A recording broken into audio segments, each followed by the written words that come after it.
इतनी सुंदर शब्दों में मिश्रा जी ने लालजी सर के बारे में बताया। मैंने तारीफ तो नहीं की है, प्रज्ञा ने भी बहुत सुंदर आपने शुरू से अंत तक बताया लालजी सिंह के बारे में। तो मैं कुछ संस्मरण स्मृतियाँ ही शेयर कर सकती हूँ। हालांकि मैं इस बात से सहमत हूँ, जो लालजी सिंह के व्यक्तित्व में सहजता, सरलता, निर्भीकता और जो साहस है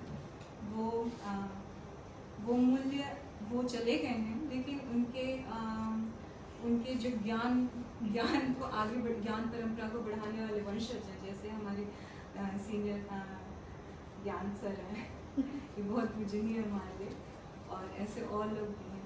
तो उन लोगों से आगे आशा रखी जा सकती है कि भविष्य में इस परंपरा को आगे बढ़ाएं। कुछ स्मृतियों में से जो सहजता सरलता की मैं बताती हूँ।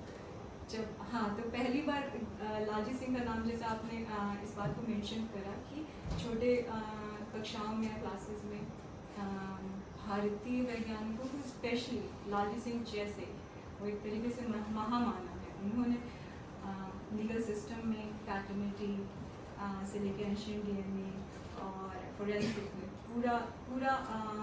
पूरा तस्वीर ही बदल दी, जिसके बारे में ज़्यादातर बच्चों को नहीं पता है। वरना 6th-5th क्लास के बच्चों को बहुत और भी जानकारियाँ पता है जो इतनी महत्वपूर्ण नहीं है। डीएनए फिंगरप्रिंटिंग और कंजर्वेशन जेनेटिक्स वगैरह में क्या किया है लालजी सिंह, उसके बारे में नहीं पता है। पहली बार मैंने पढ़ा उनको जब मैं बैचलर्स में थी बीएससी में, और उसके बाद जाके जब उनको पहली बार मिली देखी, तो मुझे ये स्वीकार करना बहुत कठिन हो रहा था कि इतने बड़े इंसान की मैं शोध छात्रा हो सकती हूँ। मैंने उस समय भाभा रिसर्च सेंटर छोड़ा था वैज्ञानिक के तौर पे, और उनको सिर्फ ज्वाइन करने के लिए ही सीसीएमबी आई थी। और जब मैंने पूछा सर मुझे कहाँ बैठना है, कहाँ बैठ सकते, तो उन्होंने कहा आजो बैठ जाओ मेरे ऑफिस में यहाँ पे चेयर लगा दूँ।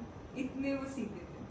आप रात को काम करते हैं 2 बजे 1 बजे तक, तो वो हर जगह जो एक्स्ट्रा फालतू लाइट्स थी उन्हें बंद करते दिखेंगे। कुछ अगर कागज़ या कुछ चीज़ गिरी हुई है उसको उठा के वो कूड़ेदान में डालेंगे।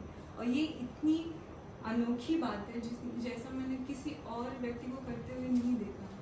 और कहीं भी आप डायरेक्टर्स या बहुत बड़े व्यक्तित्व से मिलेंगे तो आप कभी सहज नहीं हो पाएंगे जो उनका स्ट्रक्चर है। आप उनके आसपास कभी आपको छोटा लगेगा, आपको लगेगा आप छोटे हैं, लेकिन लालजी सिंह के साथ लेके आपको कभी ऐसा महसूस नहीं होगा। तो वो उस इंस्टीट्यूट का सीसीएमबी का इतना ध्यान रखते थे। उन्होंने वहाँ पे ओपन डे रखा है, जो कि कोई भी सामान्य व्यक्ति जो कोई ठेला भी चलाता है से लेके जो रास्ते पे भी है, वो भी इंसान आके इस विज्ञान के बारे में सब कुछ पूछ सकता है। तो ये उनका विजन था, सिर्फ एक रिसर्च लैब तक सीमित नहीं था। वो चाहते थे कि भारतीय समाज और विद्यार्थियों को इस तरीके की विज्ञान के लिए उनके मन में मूल्य जो हों, संस्कार जो हों, एक वो ऐसे जन्में कि आप कोई किसी के लिए भी विज्ञान और वो ज्ञान जो सस्ता से मिल जाए, वो एक लग्जरी आइटम न हो, वो प्रिविलेज क्लास का आइटम न हो। और जैसा मिश्रा जी ने कहा कि किसान का बेटा होके उतनी सीमित संसाधनों में, जबकि 6th क्लास के बाद ही इंग्लिश पढ़ाई जाती है, वो वहाँ से वो उतना ऊंची सलाह लगाएं, ये अविश्वसनीय है। अगर आप सोचेंगे, सोच के देखेंगे बच्चों को, हम सब कुछ देखते हैं। तो उन्होंने जैसा बताया कि किसी कुल या वंश की खातिर नहीं होती है, आप सभी कर सकते हैं। ये चीज़ डॉक्टर लालजी सिंह के साथ कोई भी रहता तो उसको पता होता है। और ये उनके साथ काम करने वाले जो विद्यार्थी हैं, लोग हैं, वो साहस उन्होंने साथ में वो महसूस करते थे जो उनके साथ रहते थे।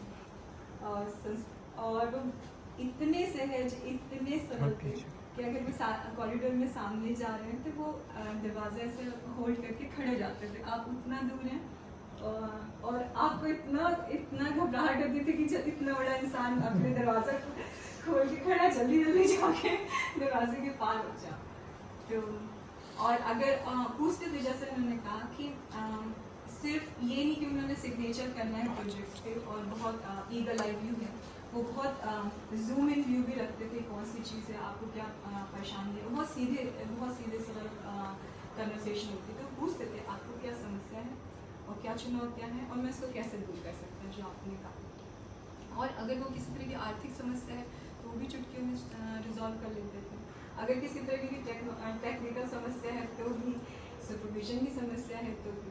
तो ऐसा नहीं है कि आप कोई चुनौती, कोई गुहार लेके उन तक जाते हैं और वो अनसुनी कह जाएगी। अब भगवान के पास जाएंगे वो भले अनसुनी हो जाएगी, पर लालजी सिंह के सामने कोई जाता था विज्ञान को लेकर। और उन्होंने जब इंस्टीट्यूट में जब डायरेक्टर थे तो उन्होंने ओपन डोर पॉलिसी रखी थी। कोई भी बंदा जो कि दिहाड़ी का मजदूर है से लेके कोई भी जो विद्यार्थी वहाँ चाहते हैं उनको उन्होंने प्रायोरिटी दी थी। बड़े बड़े नाम के, ऐसे ऐसे नाम जिनको internationally one of the best colleges, universities, institute से प्रोजेक्ट्स मिले हैं, वो कभी भी जा सकते हैं।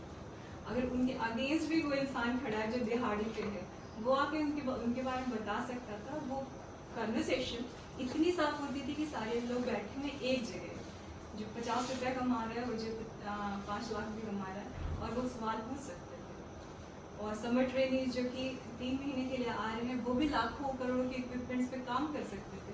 तो ये जो डेमोक्रेटाइजेशन ऑफ रिसोर्सेज उन्होंने किया, ये सुनने में ऐसा लगता है कि हो सकता है, पर अगर आप सोचना शुरू करेंगे तो एक रजिस्टर लेने में, आप जैसे हम जाते हैं तो 20 रुपये 50 रुपये लगता है किसी इन्फॉर्मेशन को, ऑथेंटिक इन्फॉर्मेशन को एक्सेस करने में, किसी की मेंटरशिप करने के लिए आपको लाखों करोड़ों रुपये खर्चा कर रहे हैं।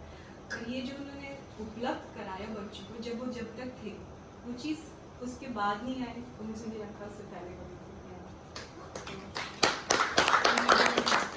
धन्यवाद देती है आपका बोलने के लिए। मैं इतना निपुण नहीं हूँ हिंदी में बोलने के लिए। साफ हिंदी बोल रही है, एक भी अंग्रेजी का शब्द इस्तेमाल नहीं हो। हाँ, हिंदी का प्रोफेसर बोल रहा है। और मैं बहुत